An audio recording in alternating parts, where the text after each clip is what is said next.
और गंगा में गंदगी देख करके, अव्यवस्था देख करके, पॉल्यूशन की मात्रा को देख करके उन्होंने स्नान करने से इनकार कर दिया था। और 2025 में जब हम लोग आए हैं तो मैंने तो आपको आंकड़े बता दिए कि 56 करोड़ से अधिक श्रद्धालु अभी स्नान कर चुके हैं, एक सप्ताह बाकी है। 81 नालों को यानी 261 MLD के जो वहां के नाले हैं सभी को टेप किया गया है। और टेप ही नहीं किया गया है बल्कि उसके बारे में जो सरकार की व्यवस्थाएं बनाई गई है उसके बारे में मैं विस्तार से सदन में कहना चाहूंगा, क्योंकि बहुत सारे लोग अभी उसके बारे में दुष्प्रचार करने की अपनी उस प्रवृत्ति से बाज नहीं आएंगे, और इसलिए मैं उसके बारे में बताना चाहूंगा मुझे कि गंगा जी हो या यमुना जी हो, प्रयागराज के जितने भी वहां पे संगम स्थल से जुड़े हुए जितने भी वहां के अगल बगल के जितने भी नाले हैं, जितने भी इस प्रकार के सीवर का है, ड्रेनेज का है, सबको टेप करके या तो STP में या बायो रेमेडिएशन या जियो ट्यूब के माध्यम से उनके शुद्धिकरण के बाद ही उसे वहां पर वो किया जा रहा है। दूसरा है ट्रीटमेंट के बाद ही उस जल को छोड़ा जा रहा है। जल की शुद्धता के जो मानक होते हैं वह 2 स्तर पर जांची जाती है। एक तो BOD स्तर पर, बायोलॉजिकल ऑक्सीजन डिमांड के रूप में, और दूसरा DO के रूप में, डिजॉल्व ऑक्सीजन के रूप में। और इन दोनों के मानक निर्धारित हैं, इन दोनों के मानक निर्धारित हैं, जिसमें BOD 3 या उससे कम होना चाहिए और DO जो डिजॉल्व ऑक्सीजन की मात्रा है वो 5 से अधिक होनी चाहिए। जल में स्नान करने के लिए जल की जो मात्रा होती है उसमें ये मात्रा इस रूप में होनी चाहिए। और मुझे बताते हुए यहां पर मैं आपको बताना चाहता हूं कि उत्तर प्रदेश जो पॉल्यूशन कंट्रोल बोर्ड है वो लगातार वहां पे जल की मॉनिटरिंग करता है, उसकी गुणवत्ता को बनाए रखने के लिए कार्य कर रहा है। और आज की जो उनकी रिपोर्ट है संगम की, कि संगम और उसके आगे पीछे जो BOD है वो 3 या उससे कम है और डिजॉल्व ऑक्सीजन की मात्रा ये 8 और 9 से अधिक पाई जा रही है। यानी संगम का जल स्नान करने लायक भी है और आचमन करने लायक भी है। जो लोग इसका दुष्प्रचार कर रहे हैं वे उन सबको इस बात को देखना चाहिए। एक समाचार पत्रों में एक न्यूज जो देखने को मिली, मैं भी देख रहा था, पुरानी न्यूज है, NGT के माध्यम से, NGT का नाम लेकर के दिया गया है, किसी ने दिया है, जिसमें उन्होंने कहा है कि फीकल कोलिफॉर्म की उसमें उन्होंने चर्चा की। ये फीकल कोलिफॉर्म की जो मात्रा उन्होंने की है इसमें 2500 MPN यानी मोस्ट प्रोबेबल नंबर, ये उससे उसका मापक माना गया है। इससे कम होनी चाहिए 100 ml में, 100 मिलीलीटर में। और इसके जो अलग अलग नमूने लिए गए फीकल कोलिफॉर्म के लिए, ये फीकल कोलिफॉर्म बढ़ने के बहुत सारे कारण हो सकते हैं। या तो कहीं सीवेज लीकेज है, या बहुत बार होता है कि वे इस प्रकार की नदियां हैं कोई वह चैनलाइज तो है नहीं, भैंस है, गाय है या अन्य जानवर उसमें आते हैं, नहाते हैं, उसके कारण भी, उनके गोबर आदि के कारण भी इसकी मात्रा तेजी के साथ बढ़ती है। लेकिन प्रयागराज के संदर्भ में जो मैं आपको स्पष्ट करना चाहूंगा कि 12, 16, 20, 25, 30 जनवरी, 5, 10 और 13 फरवरी को जो सैंपल के परीक्षण लिए गए हैं उसमें संगम नोच पर फीकल कोलिफॉर्म की मात्रा मानक के अनुरूप पाई गई है। ये Uttar Pradesh pollution control board का है, जो 2500 MPN प्रति 100 ml से ये कम पाई गई है। इसका मतलब जो दुष्प्रचार कर रहे हैं केवल कुंभ महाकुंभ को बदनाम करने की साजिश का हिस्सा है। और केंद्रीय प्रदूषण नियंत्रण बोर्ड ने भी, जिनके नाम पर खबर है, उन्होंने भी 12, 13 या 15 जनवरी की रिपोर्ट में इसकी मात्रा को 2000 या उससे कम पाया, यानी 2500 से कम ही पाया है। यह भी इसमें मैं आपको स्पष्ट करना चाहता हूं। और महोदय मैं इसीलिए कहना चाहूंगा कि ये जो नकारात्मक सोच है, दुष्प्रचार के माध्यम से महाकुंभ को बदनाम करने की साजिश का जो हिस्सा है, ये उन करोड़ों लोगों की आस्था के साथ खिलवाड़ है। और किसी जाति, मत और मजहब से जुड़े हुए बस संख्या भी नहीं है और किसी वर्ग का भी नहीं है। इसमें गांव में एक सामान्य नागरिक भी आ रहा है, देश का बड़ा उद्योगपति भी आ रहा है, देश की महामहिम राष्ट्रपति भी आए, महामहिम उपराष्ट्रपति भी आए, माननीय प्रधानमंत्री जी भी आए, केंद्रीय मंत्रीगण आए हैं, स्पीकर साहब आए हैं लोकसभा के। हर यानी देश और दुनिया की हर सेलिब्रिटी वहां प्रयागराज आ रही है। उच्चतम न्यायालय के माननीय न्यायाधीश हो या हाईकोर्ट, तमाम उच्च न्यायालयों के माननीय न्यायाधीशों की संख्या, समाज का हर तबका प्रयागराज के लिए उमड़ रहा है, हर व्यक्ति आ रहा है। और क्या प्रचार करना बुरा था क्या? क्या हमें उत्तर प्रदेश की किसी उपलब्धि को, उत्तर प्रदेश की किसी आयोजन को देश और दुनिया के सामने नहीं ले जाना है क्या? आपने प्रत्येक स्नान के समय वहां देखा होगा किस प्रकार की स्थितियां थी। श्रद्धालु हो या फिर पर्यटक हो, देशी हो या विदेशी पर्यटक हो, जो एक बार कुंभ में डुबकी लगाया और भूरी भूरी प्रशंसा किया, व्यवस्था की प्रशंसा किया, जल की प्रशंसा किया, आयोजन की प्रशंसा किया, एकात्मता की प्रशंसा किया। कौन भेदभाव हुआ है? कौन तुष्टीकरण हुआ है? कौन सा तुष्टीकरण है? कौन सा तुष्टीकरण इसमें है? ये तुष्टीकरण नहीं, ये 56 करोड़ लोगों के आने का संतुष्टीकरण है, भारत की संतुष्टीकरण है, दुनिया का संतुष्टीकरण है। ये बातें इस बात को एहसास कराती हैं कि भारत की ताकत का एहसास दुनिया कर रही है और उत्तर प्रदेश की ताकत का एहसास पूरा भारत कर रहा है कि हां, उत्तर प्रदेश इतने बड़े आयोजन को कर सकता है। इस आयोजन के साथ जुड़ने का सौभाग्य उत्तर प्रदेश वासियों को प्राप्त हो रहा है और उत्तर प्रदेश में भी केवल प्रयागराज इस आयोजन को कर सकता है। यह सौभाग्य उत्तर प्रदेश के अंदर प्राप्त हुआ है। मुझे अभी पिछले सप्ताह वाराणसी जाने का अवसर भी प्राप्त हुआ था और वाराणसी मैंने देखा पिछले 1.5 महीने से लाखों की संख्या में श्रद्धालु आ रहा है। लेकिन वाराणसी वासी भी खुश हैं, अरे साहब देश भर से लोग आ रहे हैं, काशी में वर्ष भर से लोग आते हैं, लेकिन लाखों की संख्या में हर दिन हो, मुख्य मुख्य आयोजनों में होते थे, लेकिन लाखों की संख्या में अभिभूत होकर के जा रहा है। उत्तर प्रदेश के बारे में एक नई धारणा लेकर जा रहा है। लगातार लोग आ रहे हैं। अयोध्या धाम में वही स्थिति है, लोग बड़ी संख्या में आ रहे हैं, बड़ी श्रद्धा भाव के साथ अयोध्या के साथ जुड़ रहे हैं और अयोध्या के साथ जुड़ रहे हैं तो आध्यात्मिक रूप से पुण्य के भागीदार भी बन रहे हैं, लेकिन साथ साथ यहां पर आर्थिक समृद्धि का द्वार भी खोल रहे हैं। आप मुझे बताइए कि जो स्थानीय स्तर पर आ रहा होगा वो ठीक है, हमने भंडारे के आयोजन किए।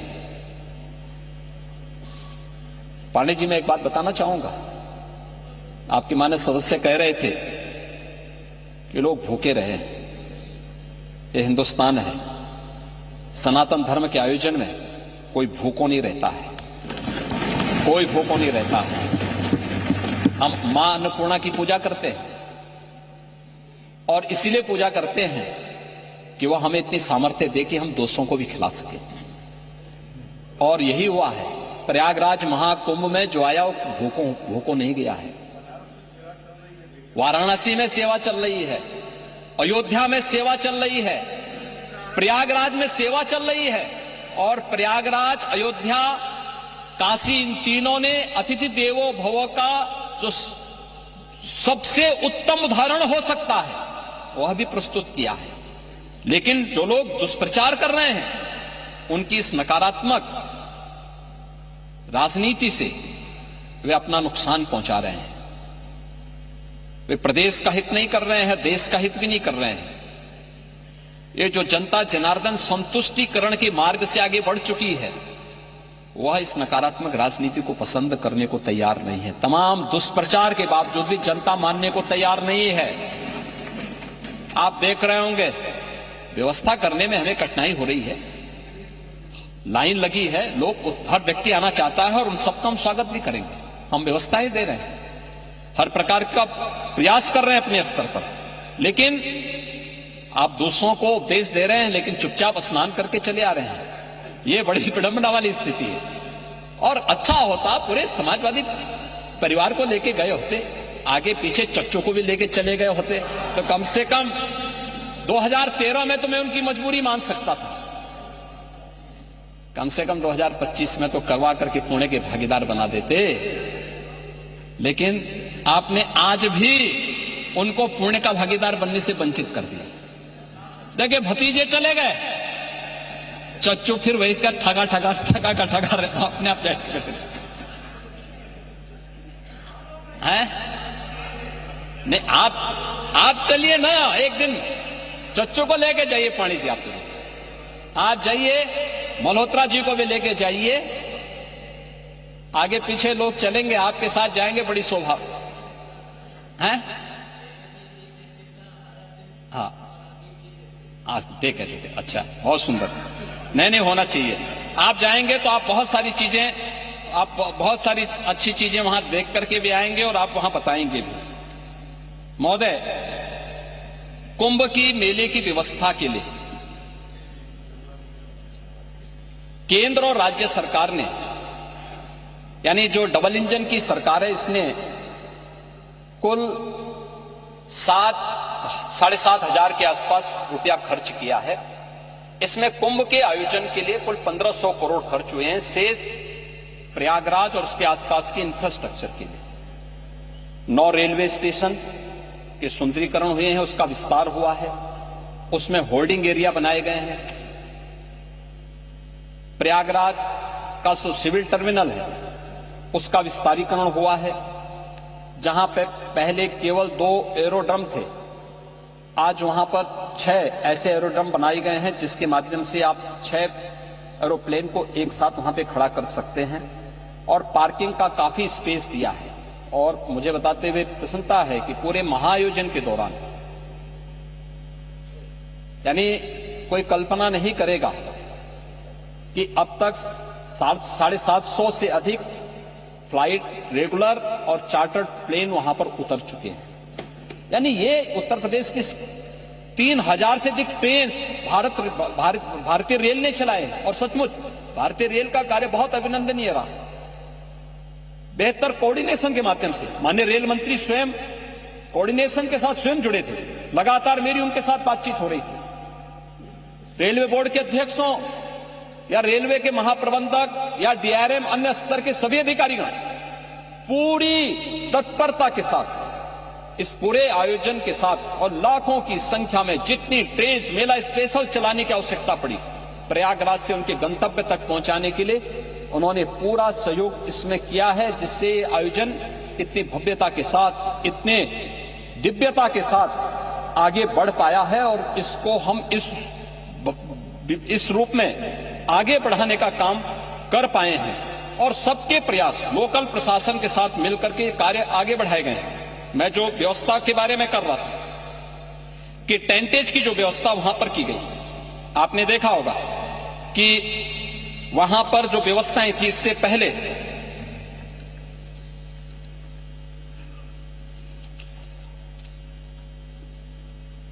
डेढ़ लाख से अधिक टेंट, 1.5 लाख से अधिक शौचालय,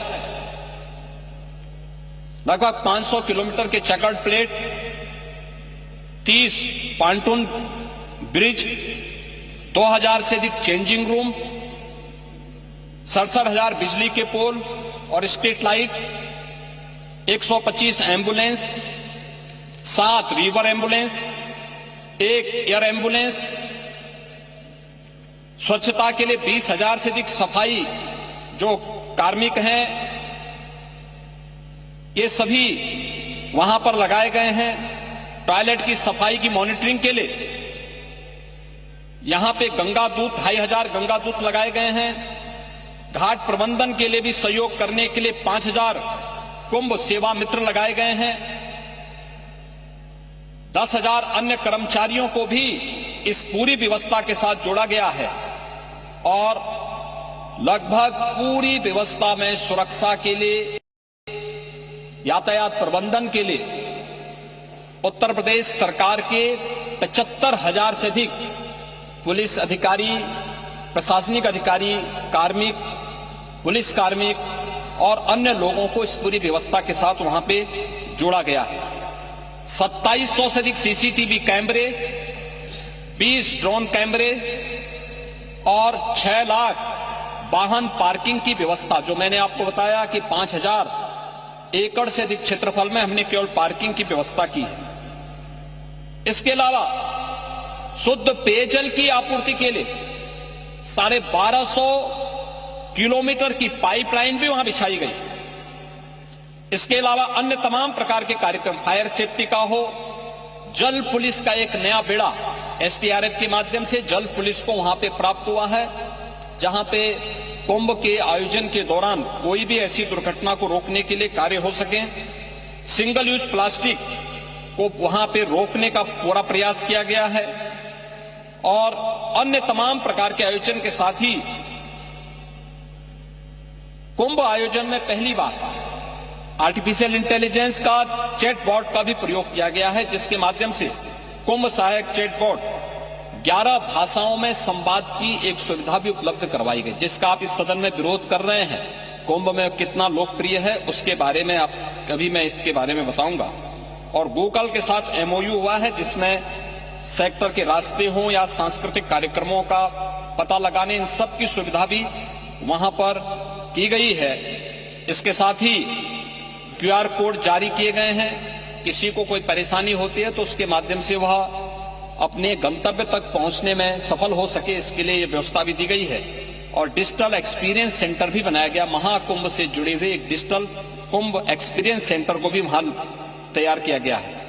अस्पतालों में 6,000 बेड्स की व्यवस्था की गई है। 360 बेड का मेला कुंभ स्थल पर और 25-25 बेड के 2 नए अस्पताल भी अरेल और जोशी में, 20-20 बेड के 2 अस्पताल और 10-10 बेड के अतिरिक्त अस्पतालों की स्थापना भी वहां पर की गई है। 3,000 विशेष ट्रेन भारतीय रेल ने चलाए हैं, जिसके माध्यम से 13,000 से अधिक उनके फेरे प्रयागराज कुंभ की दृष्टि से वहां पर किए गए हैं। और उनके साथ साथ 10 स्थानों पर होल्डिंग एरिया भी उन सभी क्षेत्रों में बनाने के कार्य वहां पर किए गए हैं। ये सभी आयोजन वहां पर किए गए हैं। महोदय, इसके साथ ही अगर हम देखेंगे कि 2013 में जो प्रयागराज कुंभ में आने वाले श्रद्धालुओं की संख्या थी वो मात्र 12 करोड़ थी और 55 दिन के आयोजन में 12 करोड़। और उस समय की स्थिति के बारे में अगर मैं चर्चा करूं, यद्यपि ये चीजें कितना आवश्यक है मैं ये नहीं कह सकता, लेकिन फिर भी मैं आपसे कहना चाहूंगा कि